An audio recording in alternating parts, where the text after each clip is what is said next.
Hello, good evening, and welcome to the Synthesizer Misuse Department. Here we are again. Another month has gone by. This is our fourth stream, and I'm loving it. It's a wonderful way to share what I'm doing with lots of people, and you know, and make some stuff.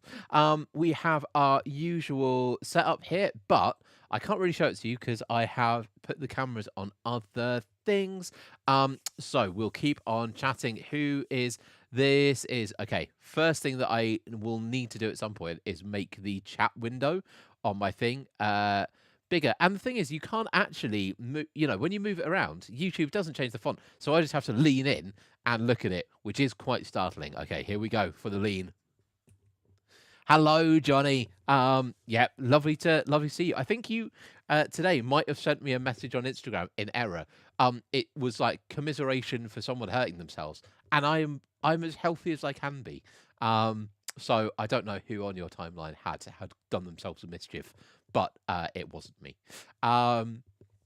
Lovely. We will hang out for another couple of minutes. We'll give it 5 past, and then we'll get into the meat of what we're doing today. While we're waiting, why don't we have a little look at what's on the rack currently? Just for those people who maybe haven't been here before.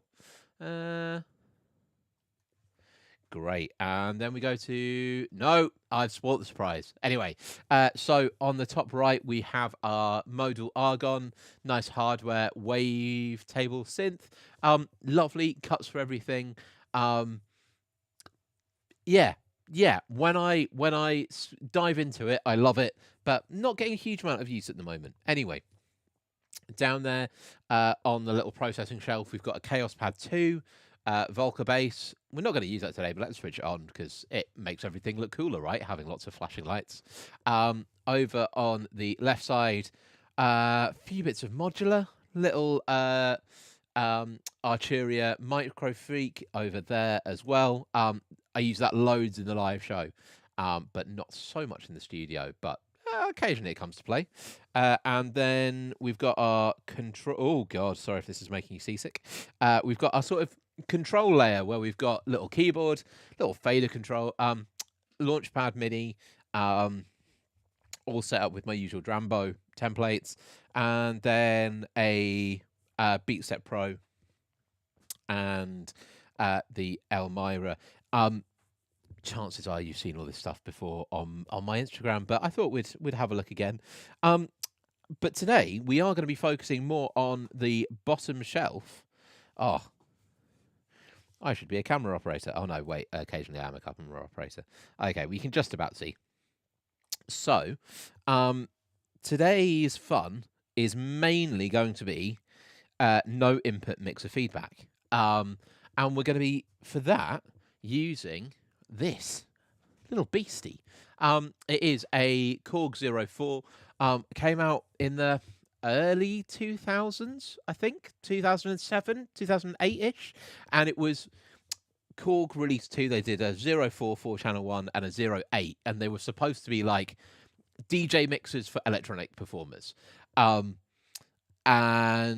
I don't think they sold very well. Well, they never made any more of them.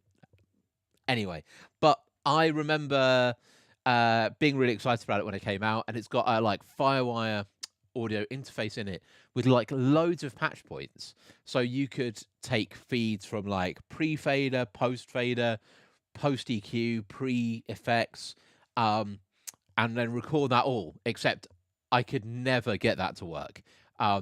So what it has done, though, is become a really nice platform for live performance. So I took it round China doing classical dubstep, and it was like I had playback, 4 channels of playback going into it, and then that I could like manipulate in real time with the drummer and the trumpet player, and that was really good fun.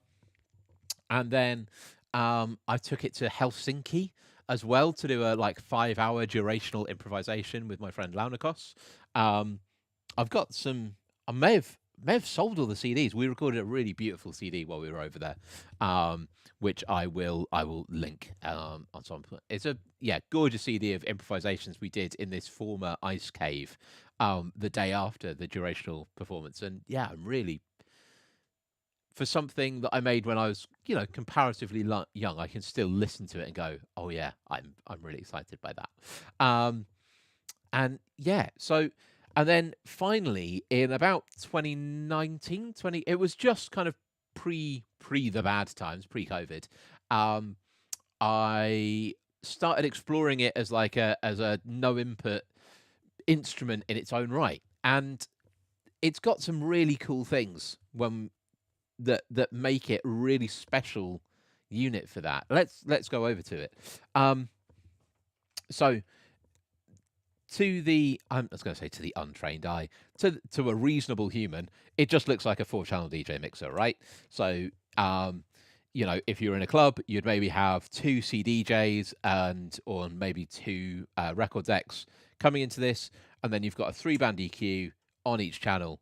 But then you've also got pre-fader effects on every channel. So you've got and all of these are like almost all of these are like modulated in some way. So you've got an LFO controlled low pass filter, LFO controlled high pass filter, phaser, flanger, slicer, which is doesn't do any like buffery stuff. It just like chops up the audio. A pitch shifter, that isn't modulated, but it is delayed, so you can like feed it back on itself, which is quite interesting. A delay, and then a tape echo, which is very similar to the delay, but it just adds a bit of like tape saturation or emulated tape saturation, a little bit wobblier. And the delay, I don't think self oscillates, so I don't think you can feed it, like you can get it to a point of like oscillation, whereas the tape echo, you definitely can. And then, so you've got that across all 4 of these channels, and that's quite cool. And then the other kind of big secret sauce to this is the 3-band EQ is, you can there's lots of different modes for it, which allow for different EQ curves, different EQ shapes. The mode that I've got it in at the moment, but I think I might take it out of there, actually just turns them into filters. So the high channel becomes a low pass filter, the low channel becomes a high pass filter, and then the mid, can't remember exactly what it does to it, but it's really aggressive. And again, having all of these options when you're trying to perform electronic music is it's really handy. And then we've got this mystery 5th channel over here on the right, which has got in it a really basic looper.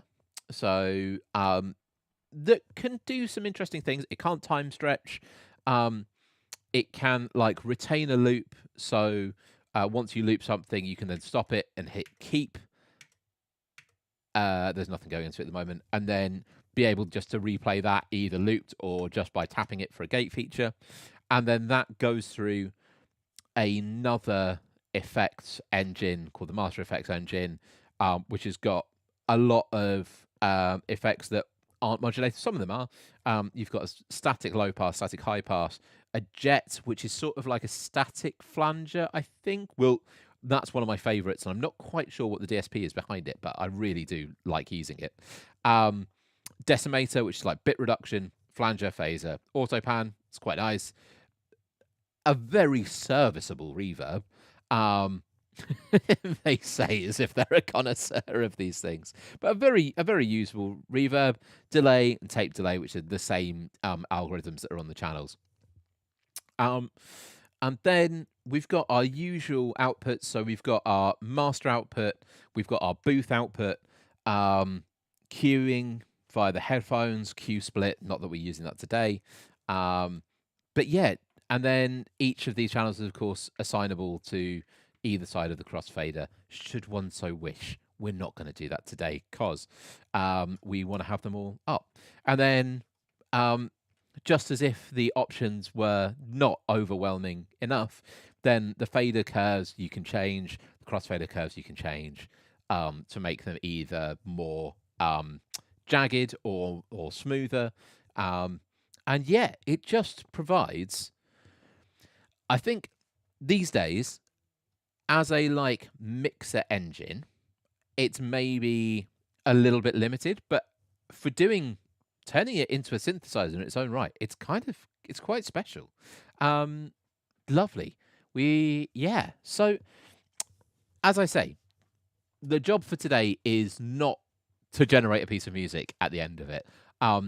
What we're going to do is hopefully have a recording of, this whole session. We've got Logic running, and that's going to capture all of the sounds that we make. And then I'll have a fun few hours going through all of that. And then on the next stream, we'll use the sounds that we've kind of harvested, the wheat that we separated from our audio chaff, and then that will go into making our next piece. I hope that's okay. So, as I say, at the moment, I've got the EQs on the box set to filters, and that is making it really quite tricksy to work with. So I'm going to just adjust those to be EQs to start off with. The aim of the game with this no input feedback thing is like it's a bit like a donkey. It will kick you really, really quickly, and so we have to be really quite careful with how we are manipulating the signal flow and how we are bringing these sounds in, because what we're trying to do is to shape this feedback into something really beautiful. I mean, maybe beautiful is a strong word, but certainly, something that is sonically really interesting. And with a bit of care and finding some sweet spots and patience, we can find some really lovely places and then tweak our feedback so that we can really bring out the things that we really like about that sound.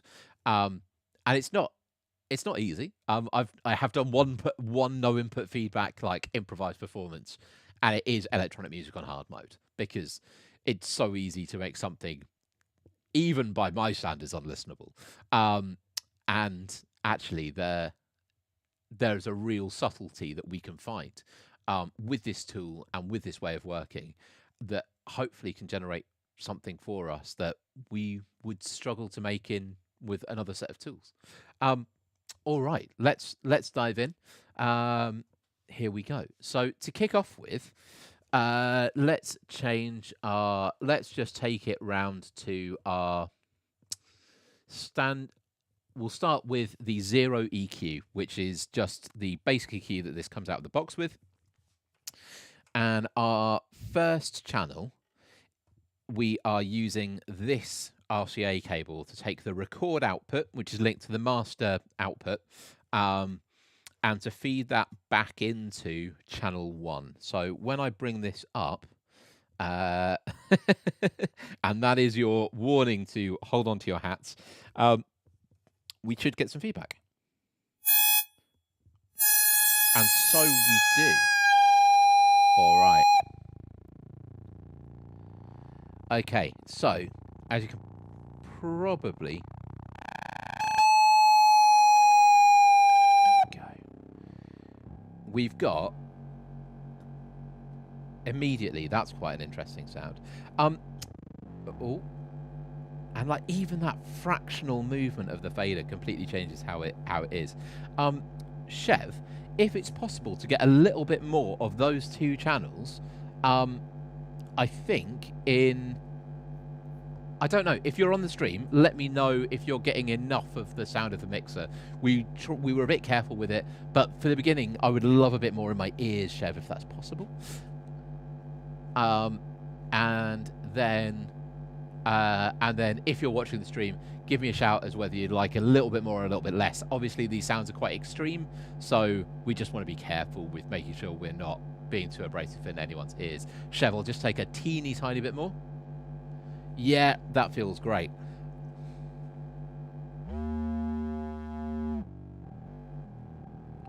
Oh, there we go.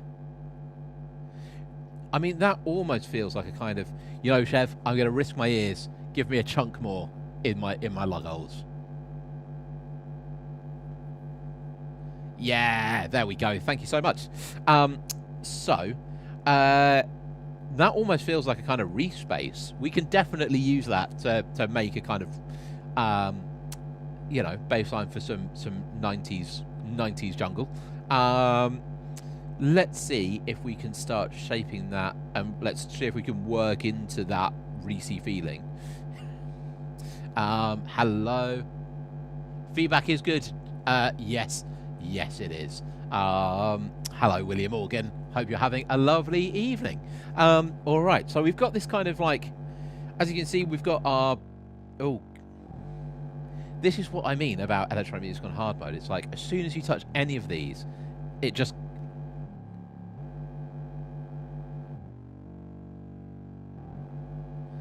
God, this sound immediately makes me want to make a Pete Cannon early 90s hardcore record. Ooh. See, yeah, if you're not being careful, and I wasn't being careful there, things do happen. Okay. Let's see if we can see what happens if we just degrade that a little bit.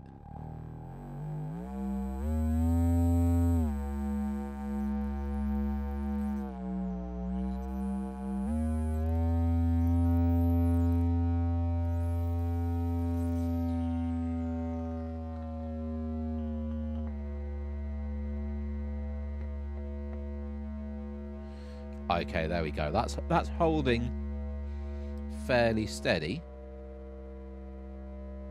Let's see if we can just bring out some top end.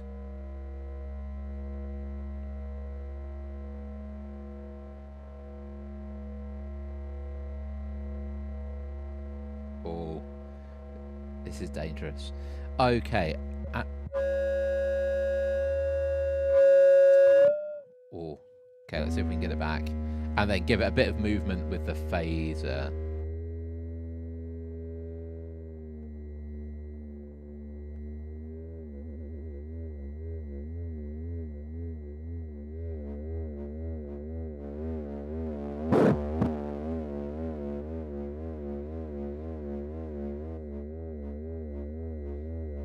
Okay.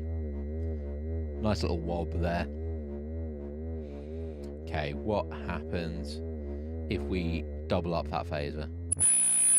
Oh, that's immediately unpleasant, but that's fine. We can turn that into a hi-hat.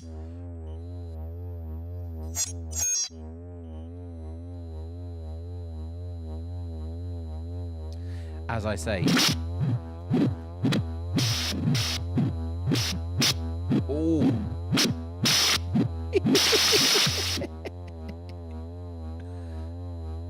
Okay.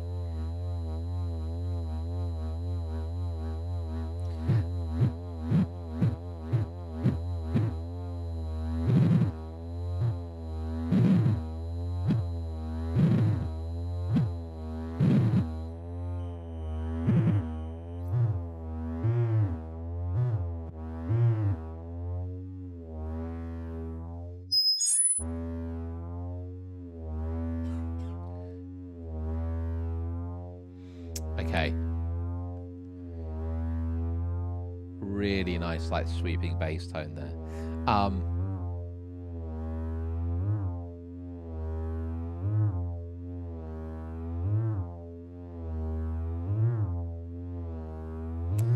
I think that's nice.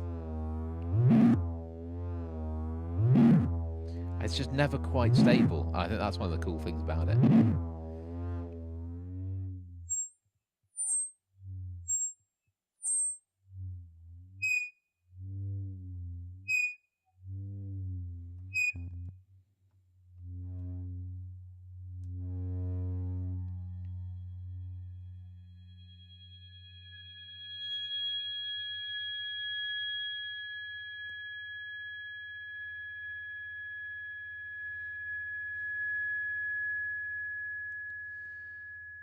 All right. Can we get this to do anything else? So let's change it over to a flanger.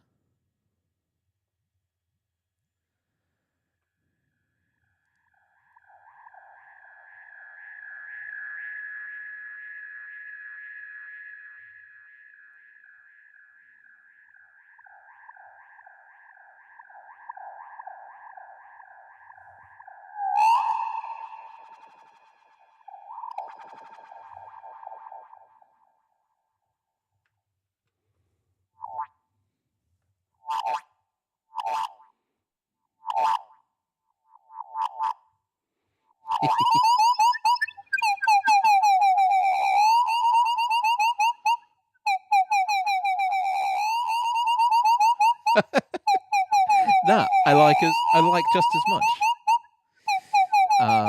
Just because it hits slightly more in the old Fletcher Munson curves, it's just a little bit less pleasant. But like we can shape that into some cool shit. Absolutely. Okay, let's.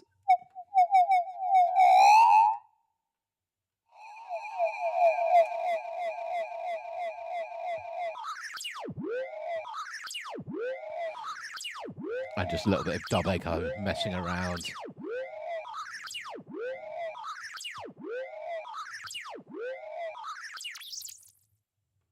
Nice. Okay. Gorgeous. So our first few sounds. Was going to try this on my old Behringer mixer. Not as fancy though. I mean, you are right, Johnny. It probably isn't as fancy. But then this is the great thing about no input mix feedback is that it, like, don't think I can replicate. I don't think I can get the same sound out of this mixer twice.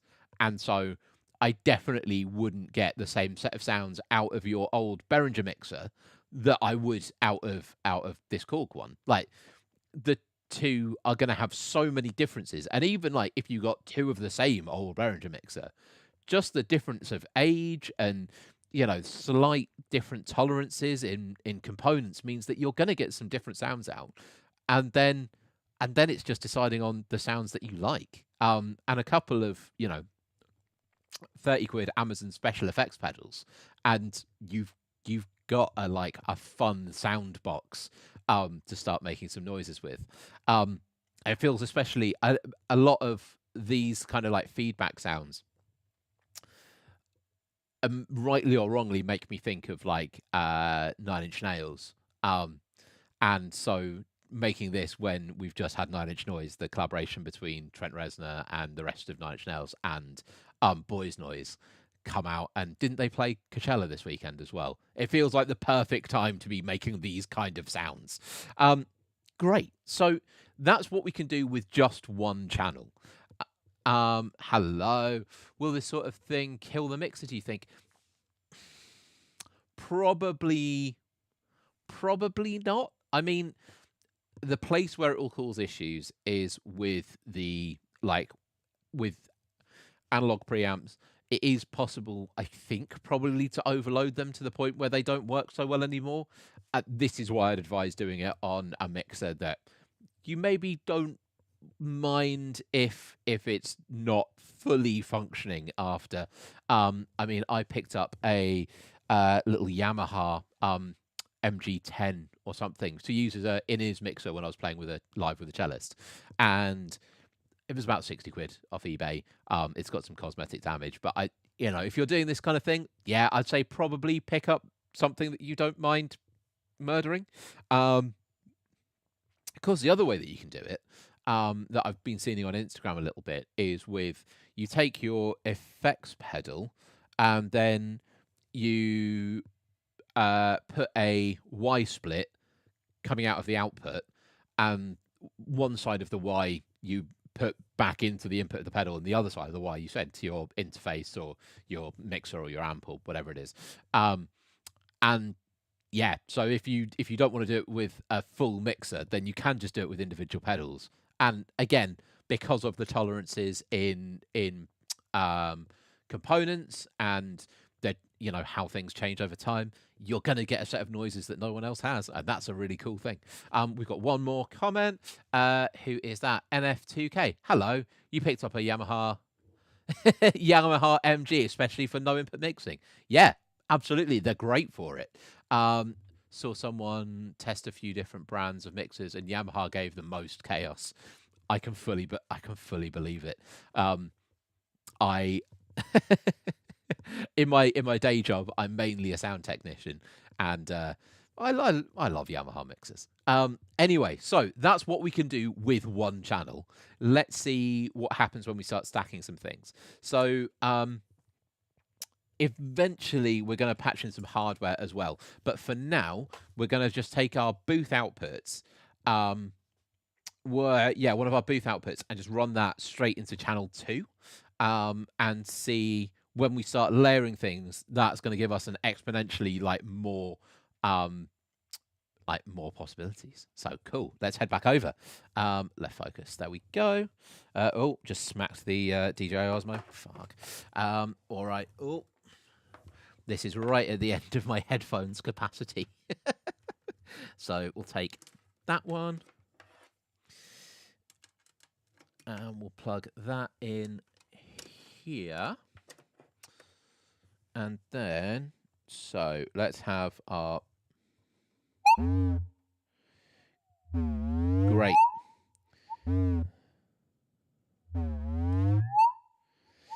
Lovely. Let's take off that flanger and let's get something rhythmic, and we'll use the slicer for this, which is essentially just oh, hello, missus. Okay.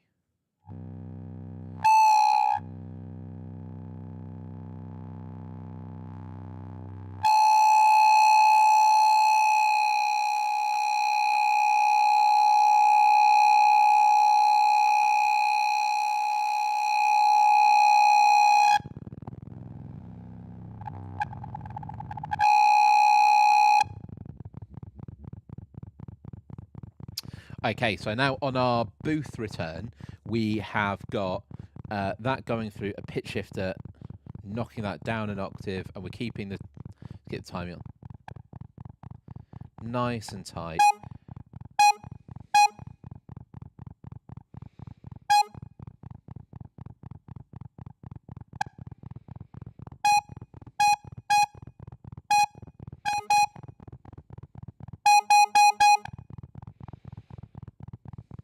That's what I mean about finding the sweet spots. It's like, can we get it just so that only comes, that sound only comes.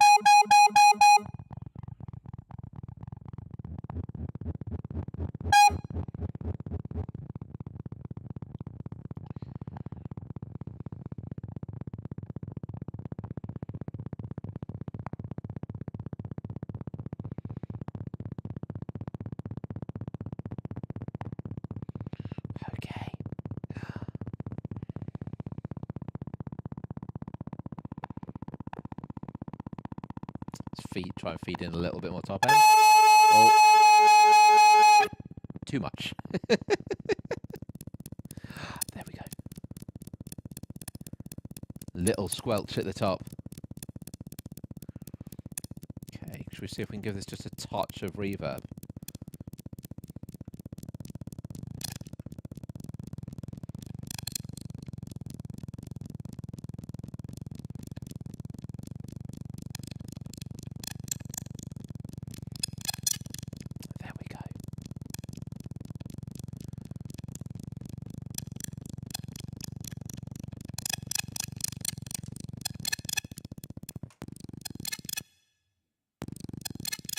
Okay, I've looped that up now.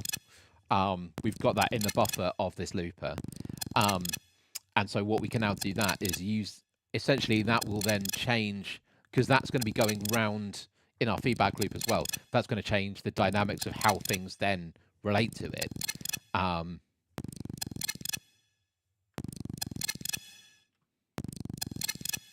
we go.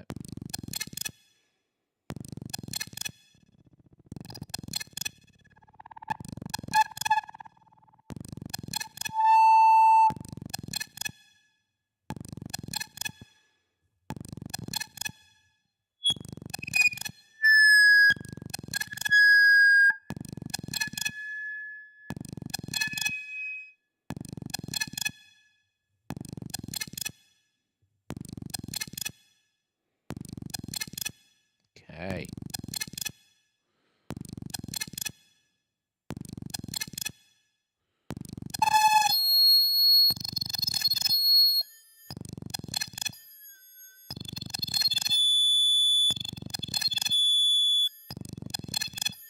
Yeah.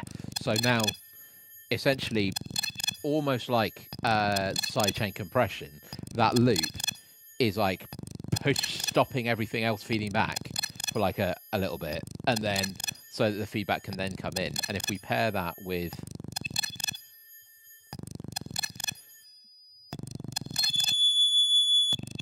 a modulated effect like this phaser,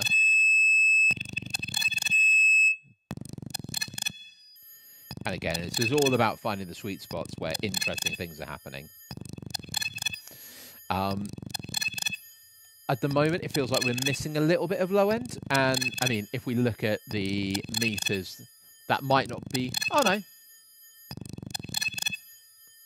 Yeah, we definitely could have more bass in our loop. So let's try feeding in with our booth channel.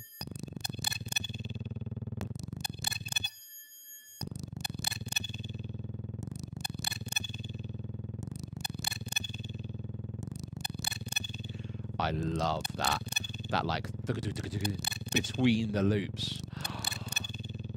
Oh, we're gonna make some fun things with that next time.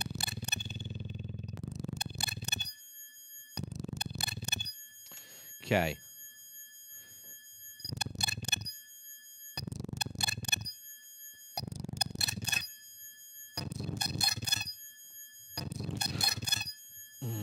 I've lost it.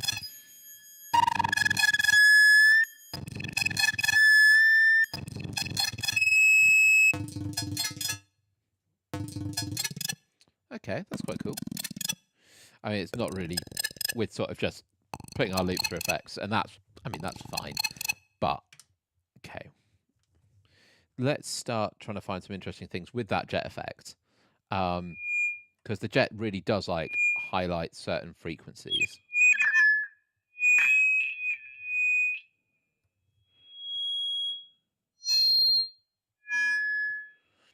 Okay. Might change our EQ mode. I think, yeah. So let's take this into slamming. I love that. Yes, good. Here we go.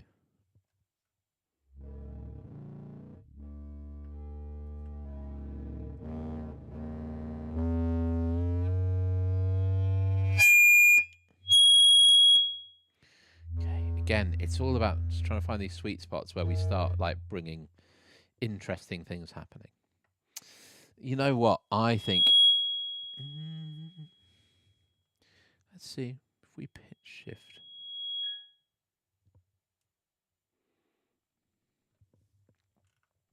Let's do some of this. Okay, so our boost channel is now going through pitch shifter. Let's make sure we've got timing on that as tight as possible. Great. And then we're not really doing it. Oh, hello, miss. We're not going to do anything. We're just going to keep our master fairly flat. And then, but let's auto pan it so we start getting some, again, like weird side feedback, side chainy stuff going on. Okay. Let's see if we just tame.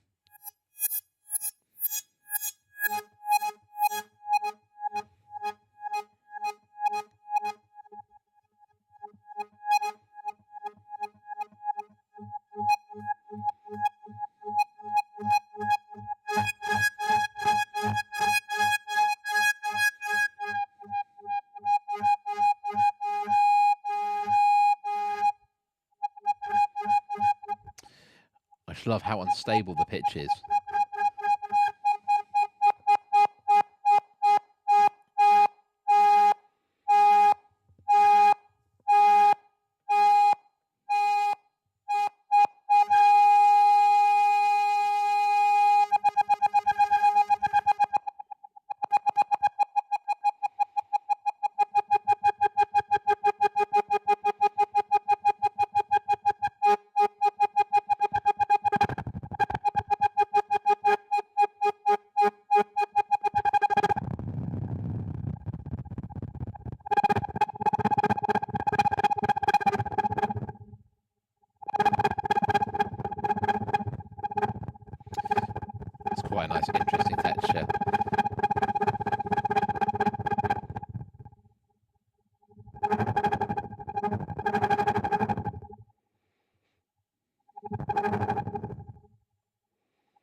again, that is really nice, and we could run that through. There's a lovely plugin called Chroma, which is like a spectral resonator. If we run some of this through this, we'll be able to pitch it a little bit more, make it a little bit more musical, but hopefully still keep that lovely texture.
Such fraction, and just like as I change that low EQ setting, we're just getting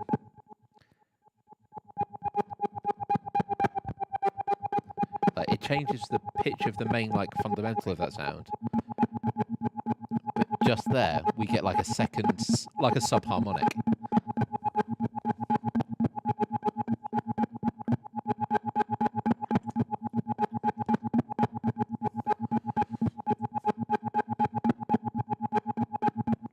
I'm really sorry to the person whose dog this keeps upsetting.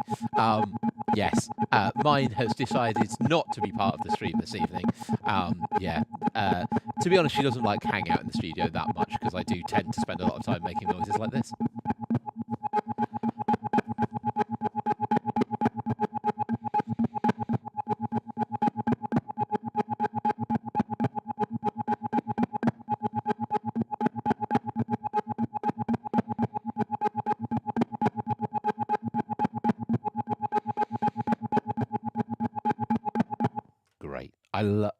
See, we got to a really sweet spot there where like it was kind of self-oscillating and creating that like nice kind of like polymetric stuff. And again, we can loop that all up, we can resonate it, we can make that like a really nice part of the composition we're going to make. The astute amongst you might have seen that I've got AUM running on the iPad today. I know I usually use Drambo, but because we're just in like a sound harvesting, I wanted something which basically just to do a bit of routing. And the reason that we've got this here is because I want to use some of these glorious guitar pedals we've got down here. Obviously well, maybe not obviously, but like the challenge with that is gain staging, because these pedals are generally not expecting line level signals, so we need to, and especially when we're trying to integrate them in a feedback loop, we want just a bit of extra like gain control. So what we will do is, I believe currently I've got the booth right output, which is coming into the iPad on USB 4, so it's this one just here. Oh, sorry. So it's just this one up here, and that should be going out of USB 17. These numbers mean nothing to anyone apart from me, but basically that means it should be going through our EHX Holy Stain, which is right at the back. Let's see if I can get the camera in any further. There we go. We can see a bit of Holy Stain. You know what? How am I doing on? I've got loads of battery on the iPhone, so forgive me. What I am going to do is just take the battery bank off this stand, and not my most elegant bit of streaming. Thank you, Chev. This is a moment where I should have a pair of scissors handy.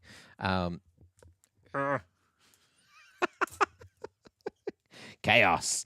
There we go. Thank you so much, Chev, for taking the battery bank.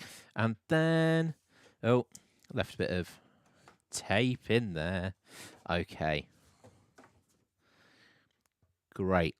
So just hiding back there, yeah, isn't Electro-Harmonics Holy Stain, and we're going to route our booth right output through that and then back into channel 3.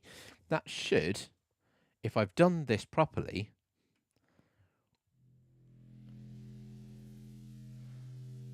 Okay, I mean, already that just sounds great. I have a horrible feeling that next stream we're going to end up making some bro step, and we're just going to be doing big wobbly dubstep bangers. And you know what? If that's what happens, that's what happens.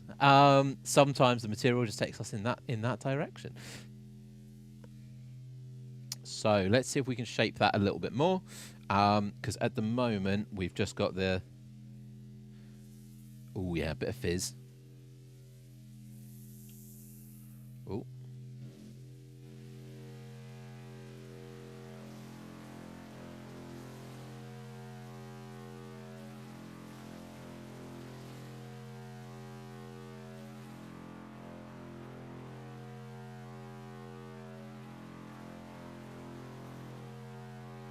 I mean, I could just kind of sit and listen to that for a while if I'm honest. We won't though. We will. I don't quite know why that's modulating, because there's no effects on it apart from... But anyway, let's mess with the pedal and see what happens. So we...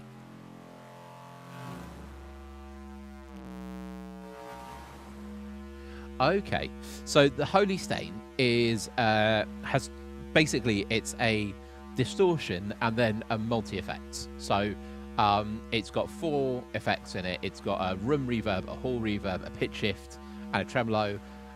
Annoyingly for me, the pitch shift only, I think, goes up and down a perfect 4th, I think. So I don't tend to use the pitch shift on it, but we can definitely use some tremolo.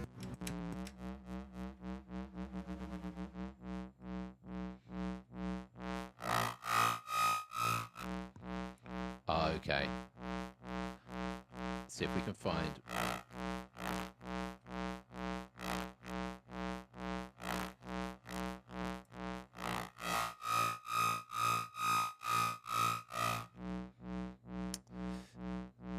That's nice. Can we get it going any faster?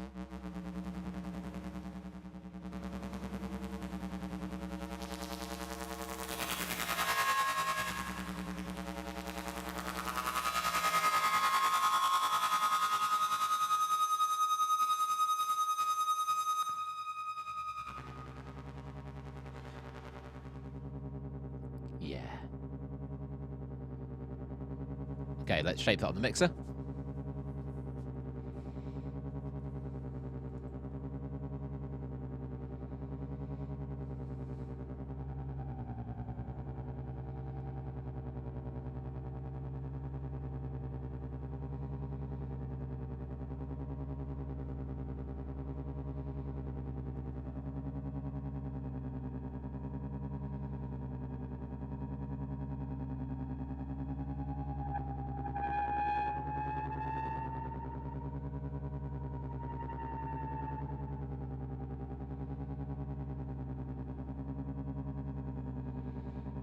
See if we just find a sweet spot for that.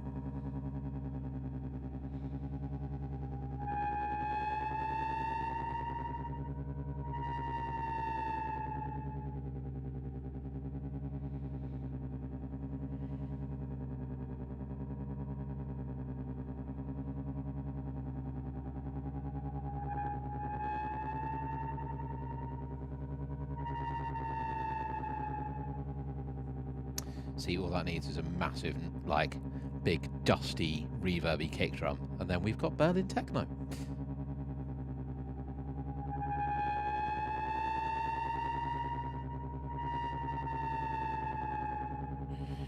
Okay, that's nice. Let's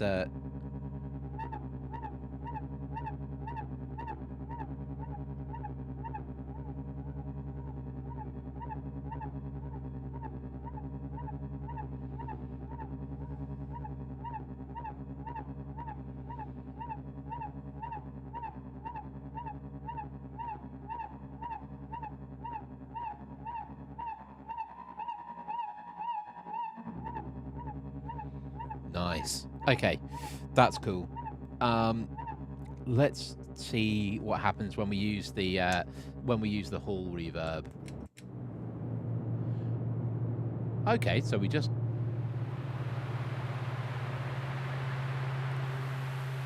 So essentially, we just get noise.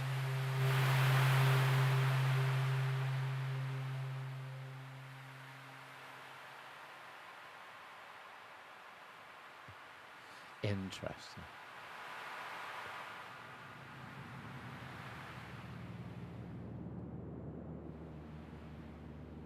How can we shape that?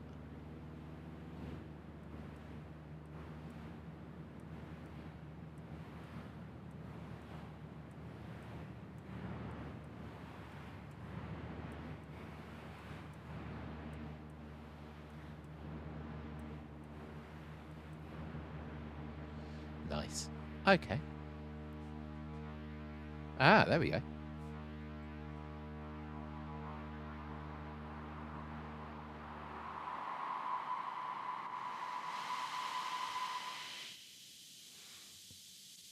What happens? Let's start.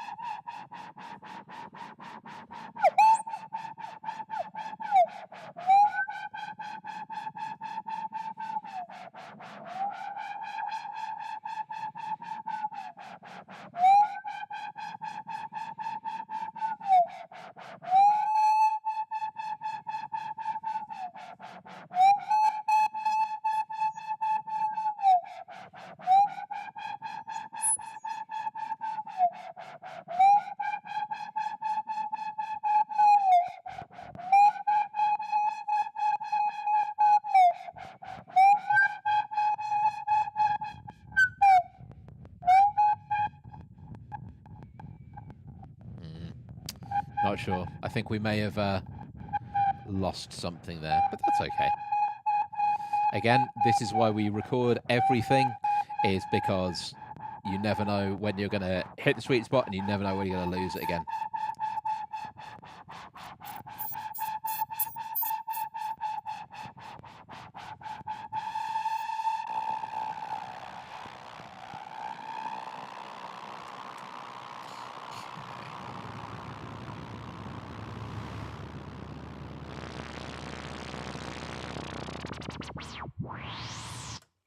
Okay, well, we can spend all day filtering white noise.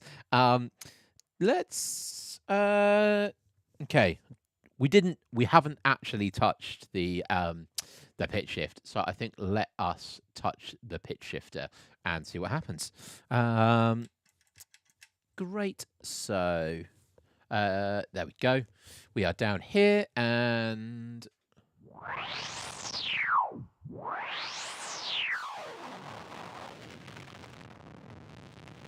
Oh, interesting.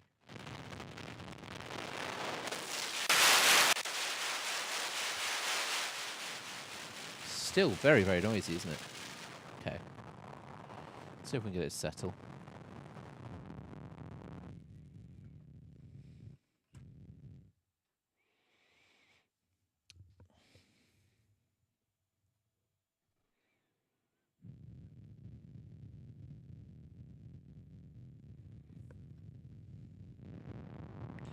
I wonder if this pedal may have gone, may have just decided it's very unhappy and started doing weird things. So we're going to switch it off and switch it on again. Okay, where's the power? There we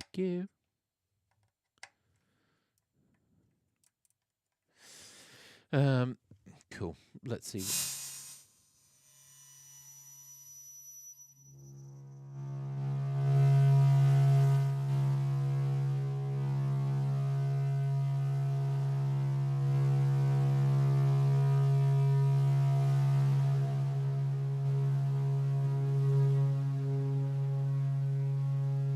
Ooh, I wonder whether we can take that up an octave. Let's... But already that's a sound that I like a lot. Don't want it to feed back. Mod needs to be up an octave.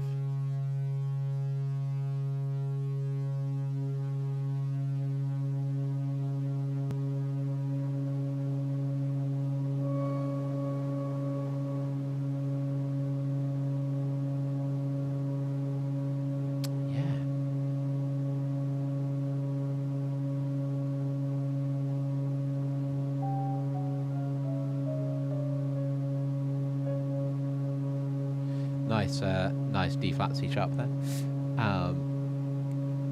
Yeah, I mean we can take this sound, put it into a granular sampler like Frames by Imaginando, and just turn that into a really gorgeous synth sound.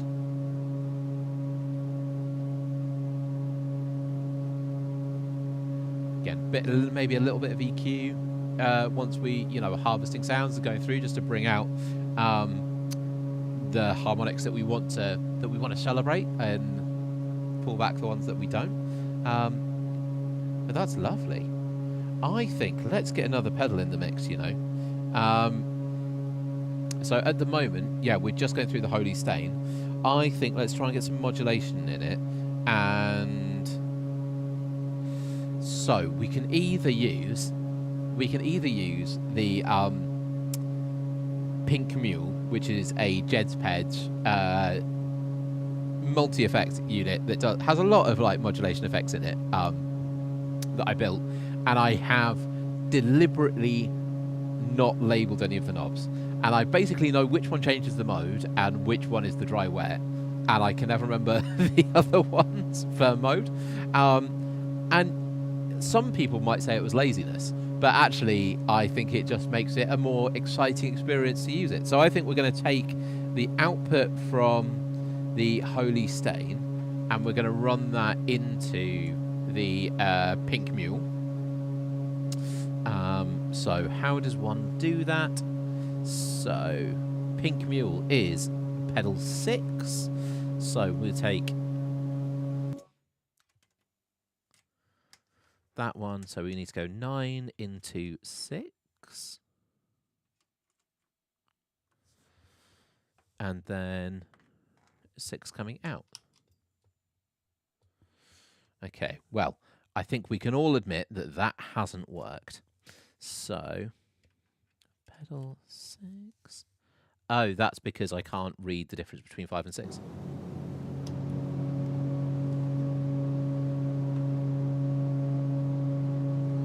There we go. Let's try and get in a little bit close, if I can. So, here we go. So, this middle knob definitely is, like, I can feel that's like a rotary switch.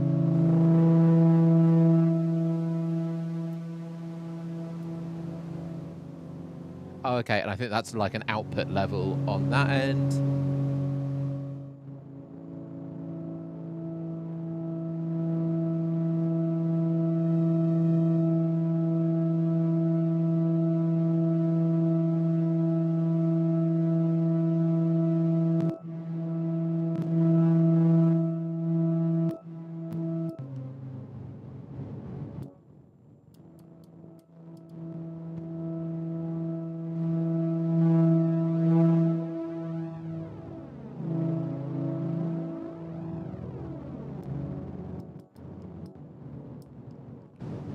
Again, I had something I really liked and I've lost it.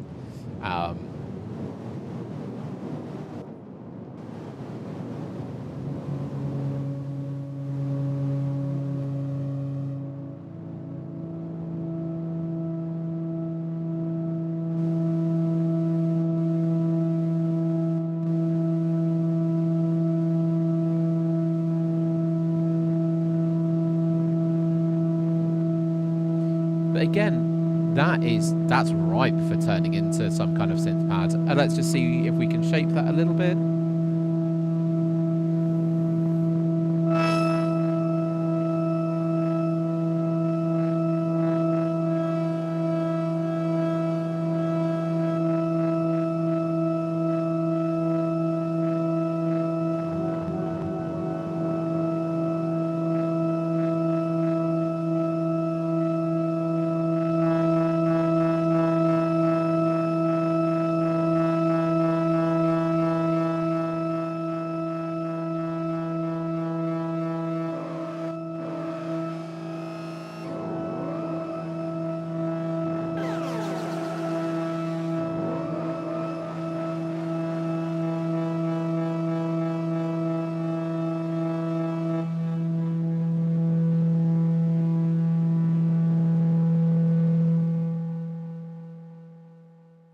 And those sounds have just got so much life and so much texture to them that when we come to sample them and turn them into other things, then I think we're just going to have a lovely time, you know. Hello, great stuff, Chris. Hope to see you at Clang soon. Yeah, Johnny, we at work are doing a big musical in May, and that's going to be great. But that means that I am going to be chained to a sound desk for a month, which is no bad thing. So I will be down at Clang on June the 21st for the all dayer and debuting some new stuff from a live show, and I've got some really exciting things for that. So I love coming down. Okay, let's have a 2 minute celebration of all things EMOM. So, Johnny, I have met a few times and know through the Clang Sunderland EMOM community, which is a great electronic music open mic. If you don't know about the EMOM movement and you like things like I do, and you maybe do some of them yourselves, go and find your local EMOM because it has been a truly wonderful thing. I went to my first one at the EMF Camp Festival a few years ago while I was giving a talk and had a great time. And then I've been a semi-regular down in Sunderland for the last 6 months. And I try basically whenever work gives me, whenever I've got the time off from work to be able to head down, I try and get down. And it's just been a really supportive, welcoming, uplifting set of people doing some really interesting, delightful things. Ben that runs it is absolutely wonderful. It has been at the Ship Isis in Sunderland that have a great selection of beers, both alcoholic and non. Yeah, so if you are interested in bleeping and blooping and all those things, then find a local EMOM. We are just about to hit the 8 o'clock mark, and we've had a lovely time so far. I think we are going to take a couple of minutes break, mainly because my voice is getting a little bit sore. I'm going a little bit hoarse, so we will take 5 to 10 beautiful minutes. I'll go and make some blackcurrant squash, and then I will see you back here in the not too distant future. All right, bye for now. Oh, where's the button?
Hello. I hope you enjoyed the music that was on in the break. If you stayed throughout the break, um, yeah.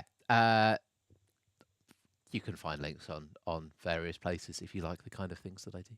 Um, ChrisBartholomewmusic.com. Is it .com? Oh, that's embarrassing. I should definitely know that.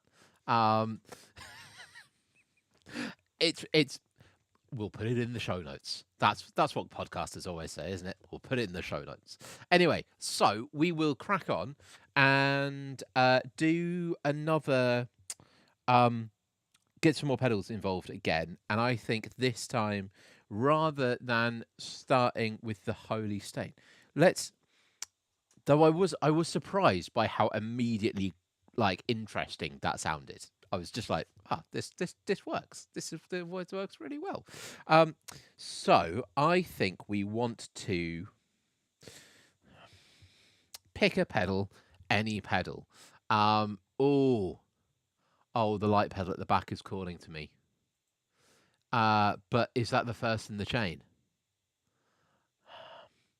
I'm not sure the Distortion Plus is working at the moment. It might need some TLC. It was the first pedal that I ever built, and I didn't do it all that well. Let's try the Distortion Plus and just see whether that works to begin with. So let's pull out the cabling that we've got in the patch bay. So we can get rid of that one. Our main output, Distortion Plus, is 5.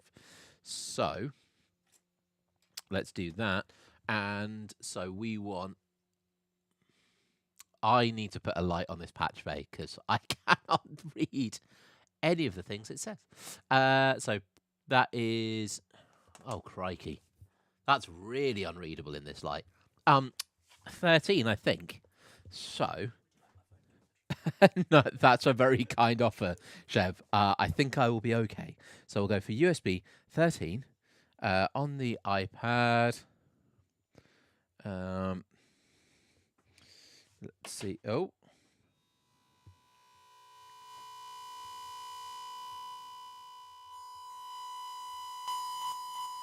Okay, something is... It's definitely doing something, isn't it? Oh. That's pleasingly fizzy.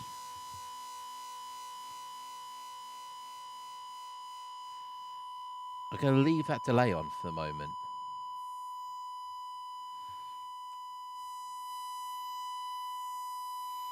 Let's give it some movement.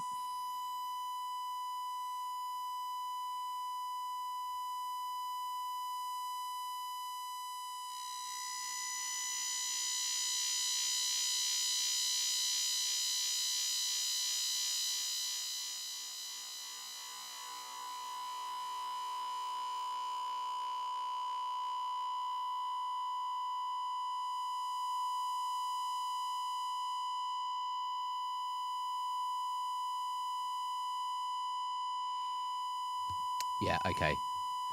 That's really nice. On its own, I like that. I would like it a little wetter. I think we want some... I think we want to run the light pedal in a, like, parallel chain with that. So... let's take our other output that we pulled out earlier. Put that in.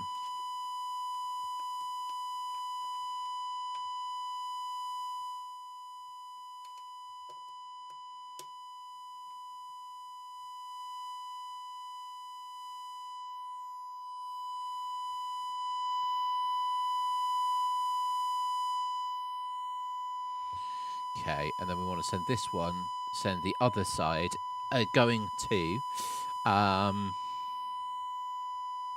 pedal output 10 is the light pedal. So 3, 2, oh crikey, 8, 9, 18. Yeah, there we go.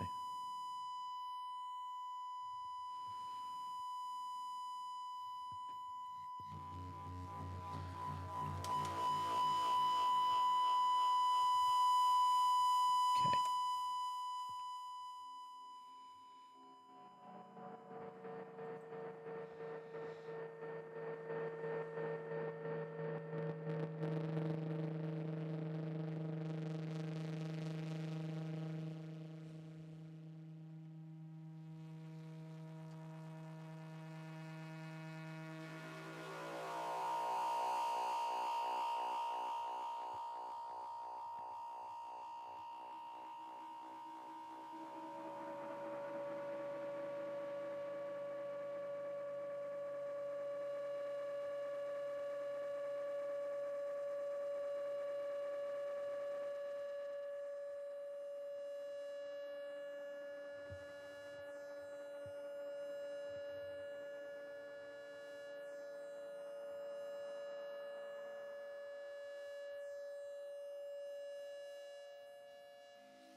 as I say, we have some interesting things. Let's frame up. So, Light Pedal by Game Changer Audio is it's a spring reverb, but as well as using the sound from the contact mics on the spring, it also bounces infrared off them.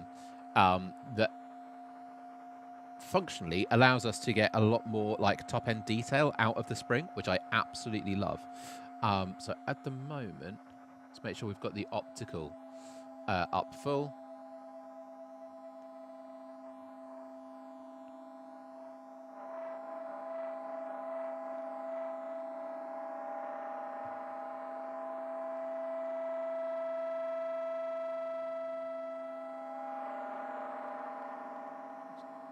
Give it a little bit more brightness.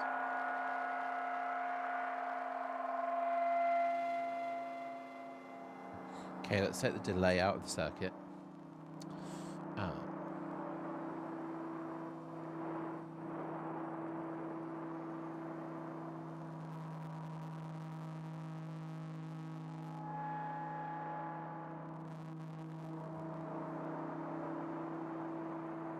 And in this mode, it's got a few different infrared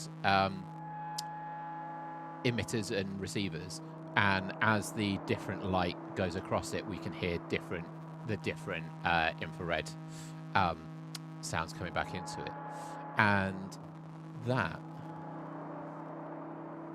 is lovely.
I love the light pedal. I just wish I had two, because I'd love to be able to split that signal into stereo and be able to have like the control rates of them slightly different and just have it spinning around. Maybe one day we can get a Game Changer Audio sponsorship, and they can send me their motor synth and another and all the toys. I'm not trying to be a synth tuber. I just, if there's free stuff going, I wouldn't mind a little bit of it. Lovely. Okay.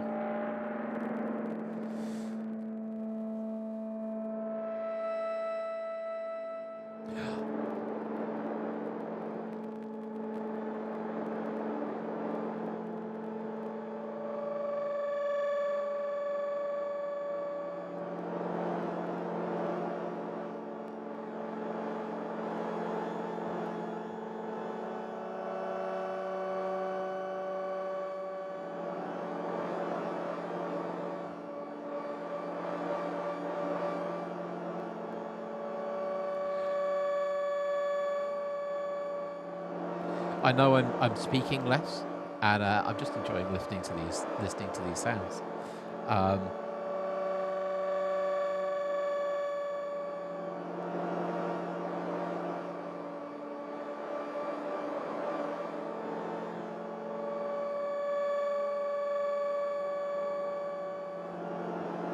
Anyway, so this is really lovely.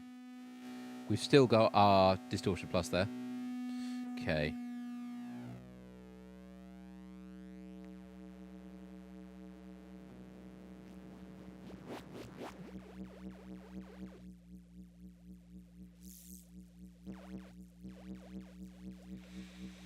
Let's give it a bit of...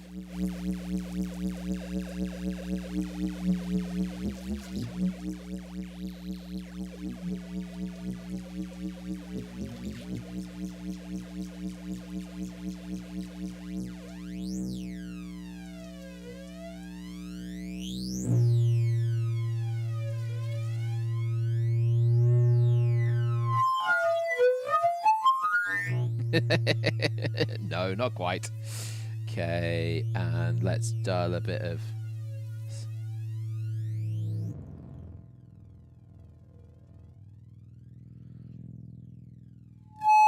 Oh, no.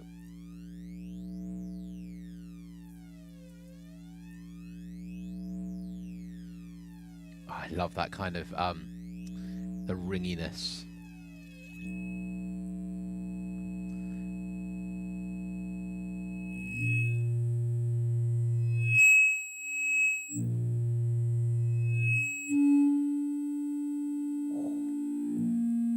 I just...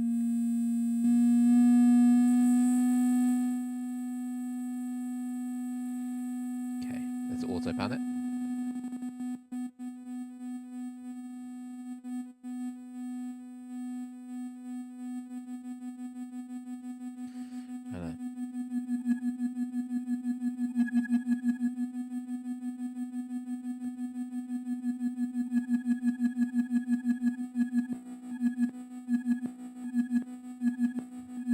There we go. That's nice. That's doing some fun things.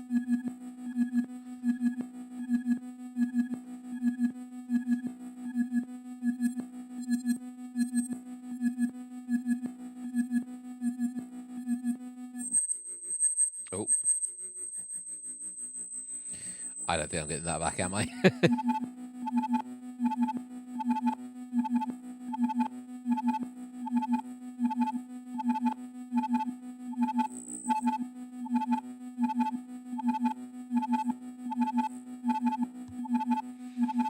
We're changing that mod control. We're just rounding off those transitions between the slicer chopping in and out. That's the thing about feedback, it's not just frequencies, it's time.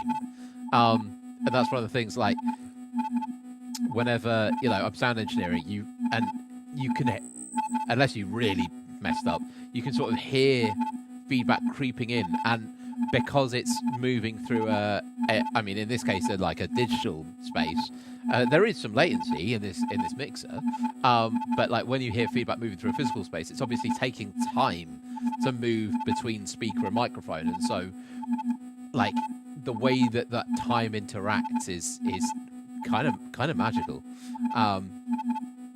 I remember working on a choir concert at Goldsmiths when I was doing some sound engineering there, and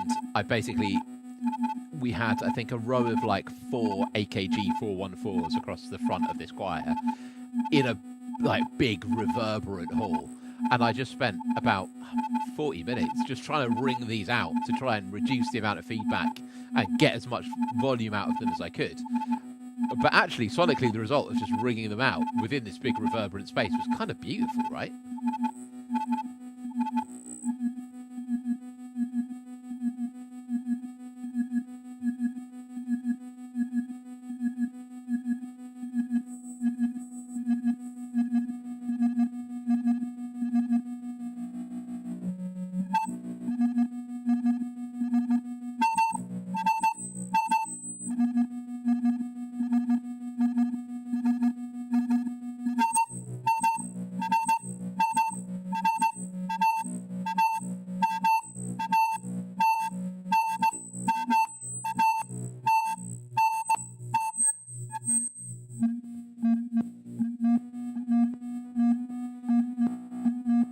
I think that's one of the things that I like about no input mixer feedback work as well, is that time and frequency are so enmeshed, and like you can't affect one without affecting the other, and it just becomes, it's like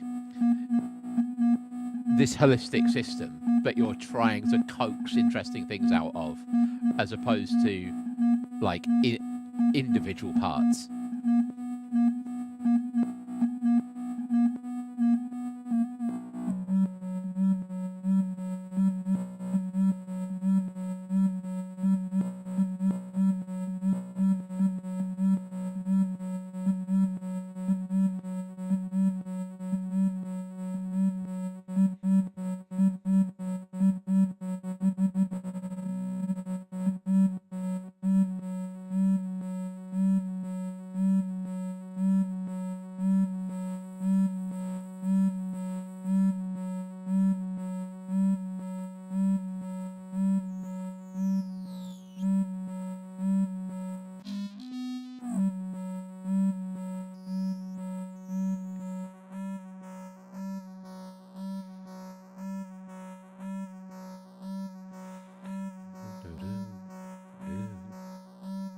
Yeah. I can hear fun things to do with this. I can absolutely hear fun things. Okay, great. We are on just coming up for an hour and a half, and there's one more thing that I want to try.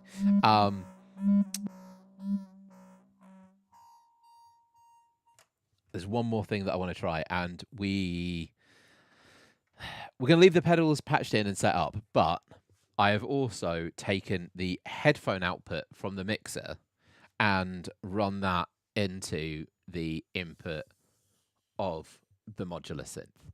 And I've never tried no input mixer feedback stuff with the modular thing.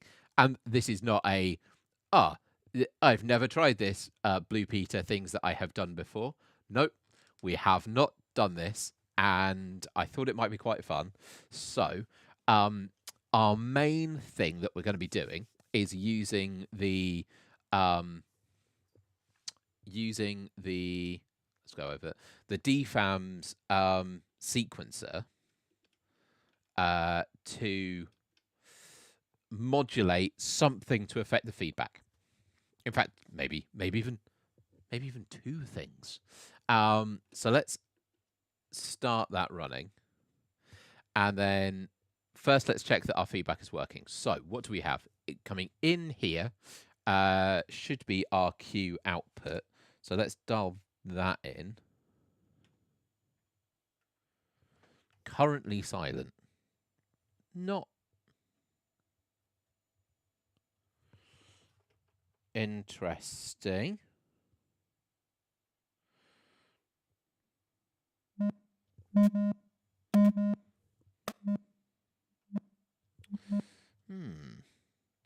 Interesting. As I say, this is all experimental.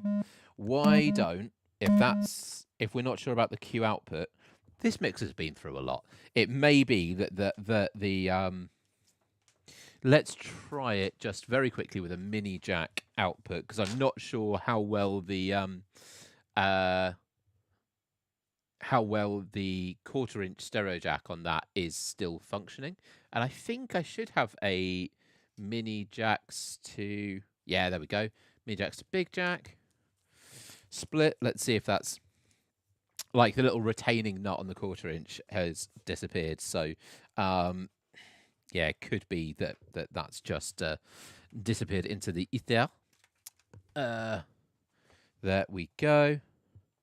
I mean, that's also not sounding like there's loads, does it? We've got, but then I wonder if that's causing difficulties.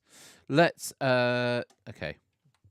We'll run it in slightly different, because admittedly, this is the experimental bit of the stream where I've done an hour and a half, and I'm like, no, we'll try the thing which we haven't tried before, when I've got cocky and confident and decide to do fun different things. Groovy. So let's bosh that over there, and we can sort cables out later. Let's grab another longish stereo jack. Oh, crikey. And we are going to take our modular left, and we're going to run that into input. Okay, well, I mean, I think we can all agree that that is immediately doing something.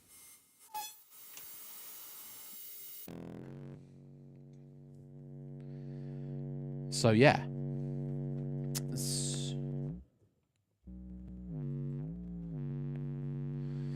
I hope this doesn't destroy this module. If it does, we'll all be very sad. But, okay, so we've currently just got input routed to output. So let's start by putting it through a filter and then start doing some stuff with that. So we'll take let's grab some cables. Why don't I put this? No, we'll leave that there. So what we're going to do is, yeah, take the signal coming into the Pico input, run it through a filter. So Pico input into that channel, output from the Pico input into channel 4 on the little output mixer, and then we want something to modulate that control. Or in fact, why don't we do two things to modulate it? Why don't we use both of the channels of the DFAM sequencer to modulate, one to modulate the high pass, one to modulate the low pass, and then that might do something quite interesting, possibly. We'll see. Again, I know I keep on saying this, but the DFAM is going to get sold in the not too distant future because I've definitely had enough of it. All right, so why am I not hearing anything? Let's turn this up.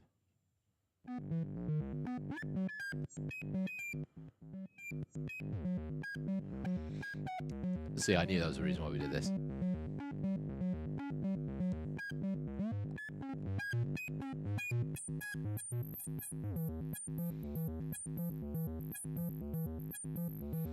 Okay, first let's work out which thing is doing what. So,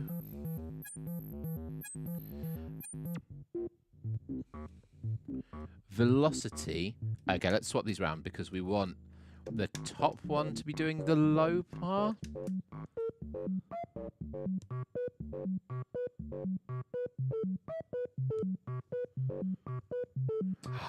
I love it already. That's gorgeous.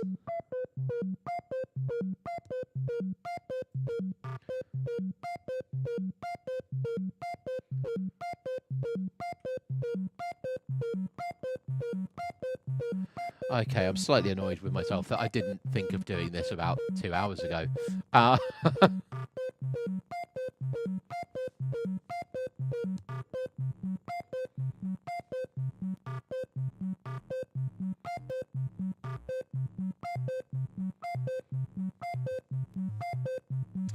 That's just really fun. Okay.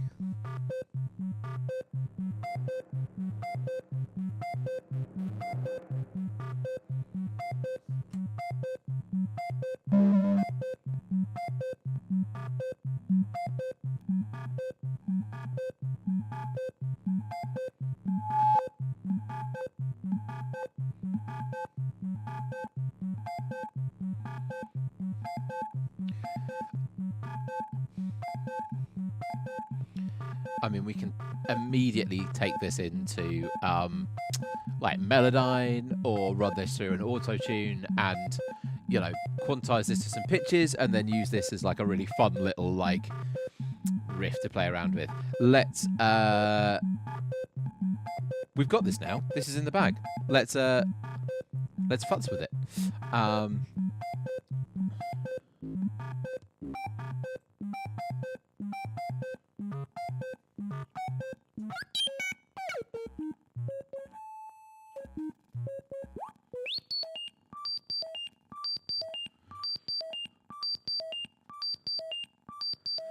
And of course, we'll put this in Ableton so we can work out what tempo we're running at. But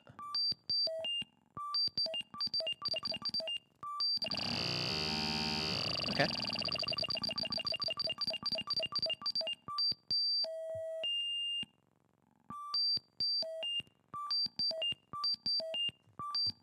Okay. Let's seeing as I'm mainly futzing with the modular, let's take the iPhone over and get a slightly different shot.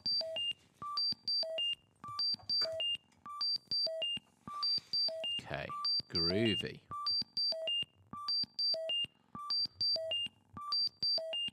So, this is nice, but it would be maybe cool if we were like, do we maybe want to do a bit of amplitude modulation as well? So I think let's maybe take a noise source. Okay, a little something, a bit of effect, potential. So we'll run it through the Pico DSP, which is just Erica Synth's really nice little effects unit. So we'll go in.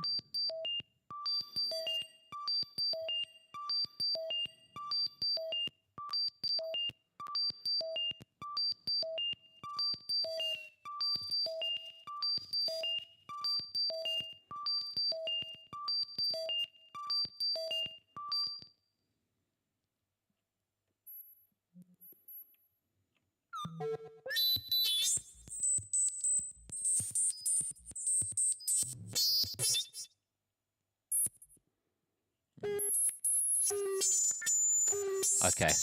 We've disappeared slightly into the ether.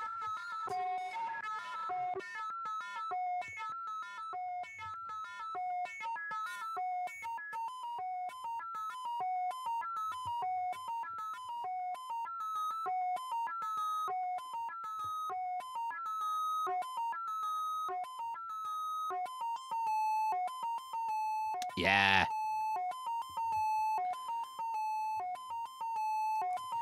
That's cool. I think...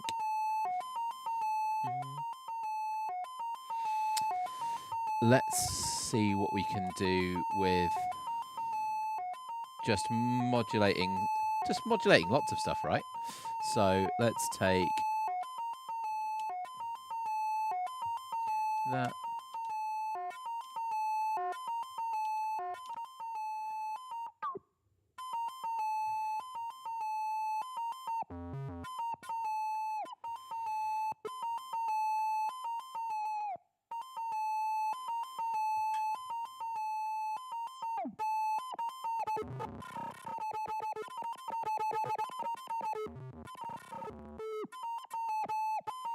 Ah, okay. Interesting. They say like that isn't just a horrendous noise. Cool. Let's trigger that from the DFAM just to keep everything running.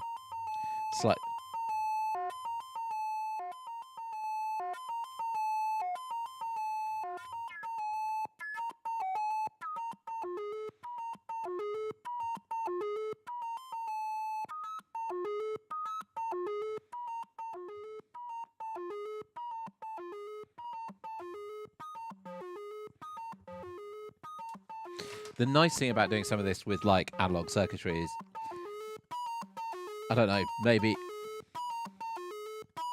feels like maybe it like squashes and limits it a little bit more, or no, not more, but in a slightly interesting, certainly in a slightly different way.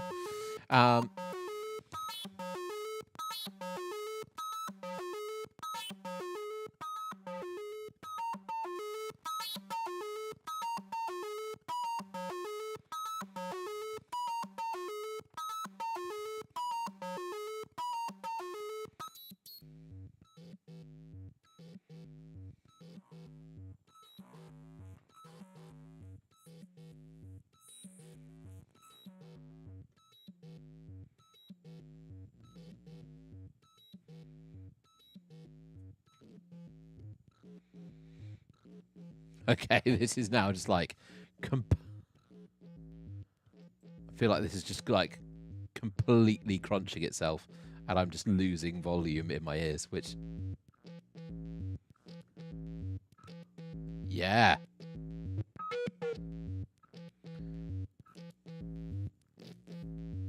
So I've just added the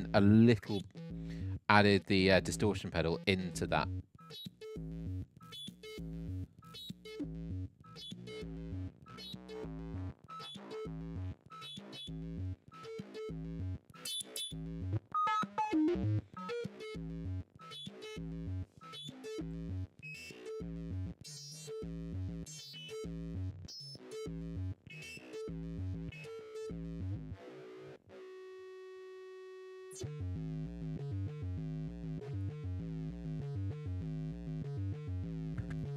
Okay.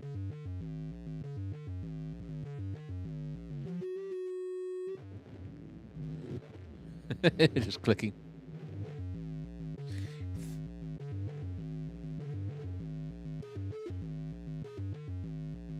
Nice. Again, this is all just fodder, all stuff that we can be using. We've dialed in some extra distortion from the Distortion Plus. That's feeling really nice.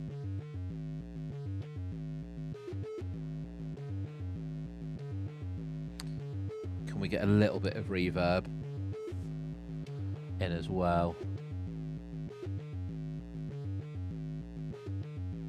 Let's just see if we can make that pump.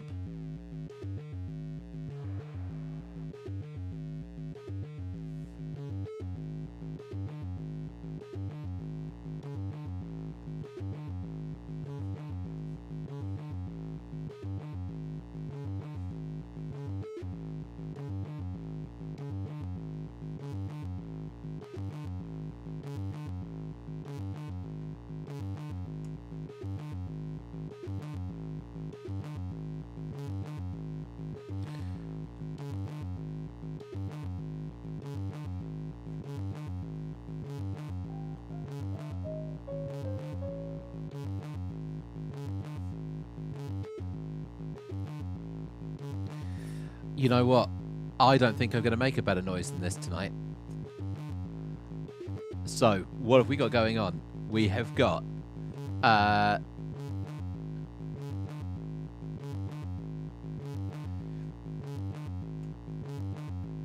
loads of lovely feedback stuff going on in the Korg ZERO4. We have got on channel 4 that is coming out to the modular synth and going through a low pass and a high pass filter. Those are being modulated by the DFAM that we can see up there. Little bit of reverb going on that. That's coming back in, and then that's then going back out to 2 sets of pedals. So we've got the Distortion Plus, which is just giving us a little bit of like crunch and a little bit extra body, and then we've got a little bit of the light pedal, again giving us a little bit of fizz, a little bit of space up there. And the way that's all interacting is just giving us this bass loop. If I was super hands, this would be the bass loop that I physically couldn't turn off. You know what? We're a little bit early for tonight, but I don't think I'm going to do anything that's better than this. So I would much rather than leave us with something that I'm really pleased with. I think this is going to form the basis of a really nice tune. It's already reminded me of some of the one of the bass lines on Tomorrow's Modern Boxes by Tom York, and I think we can make this like a really fun thing next time we come together. So let's see what happens when we gently fade this out.